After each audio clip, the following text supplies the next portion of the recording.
And what I've been emphasizing and will continue to stress is that the Assad regime's brazen use of chemical weapons isn't just a Syrian tragedy, it's a threat to global peace and security. Syria's escalating use of chemical weapons threatens its neighbors: Turkey, Jordan, Lebanon, Iraq, Israel. It threatens to further destabilize the Middle East.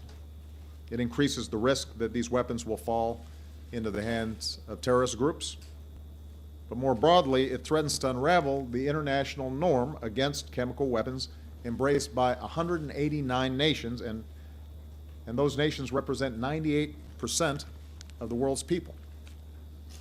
Failing to respond to this breach of this international norm would send a signal to rogue nations, authoritarian regimes, and terrorist organizations that they can develop and use weapons of mass destruction and not pay a consequence.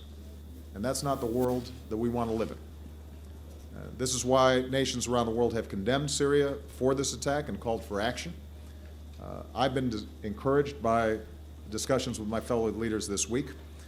There is a growing recognition that the world cannot stand idly by. Here in St. Petersburg, leaders from Europe, Asia, and the Middle East have come together to say that the international norm against the use of chemical weapons must be upheld, and that the Assad regime used these weapons on its own people, and that as a consequence, there needs to be a strong response. The Arab League foreign ministers have said the Assad regime is responsible and called for deterrent and necessary measures against the culprits of this crime. The Organization of Islamic Cooperation, its General Secretariat, has called the attack a blatant affront to all religious and moral values and a deliberate disregard of international laws and norms, which requires a decisive action.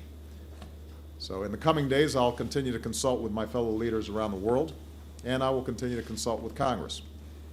And I will make the best case that I can to the American people as well as to the international community for taking necessary and appropriate action. And I intend to address the American people from the White House on Tuesday. The kind of world we live in and our ability to deter this kind of outrageous behavior is going to depend on the decisions that we make in the days ahead. And I'm confident that if we deliberate carefully and we choose wisely and embrace our responsibilities, we can meet the challenges of this moment as well as those in the days ahead. It was unanimous that chemical weapons were used, a unanimous conclusion that chemical weapons were used in Syria. There was a unanimous view that the norm against using chemical weapons has to be maintained, that these weapons were banned for a reason, and that the international community has to take those norms seriously. I would say that the majority of the room is comfortable with our conclusion that Assad, the Assad government, was responsible for their use.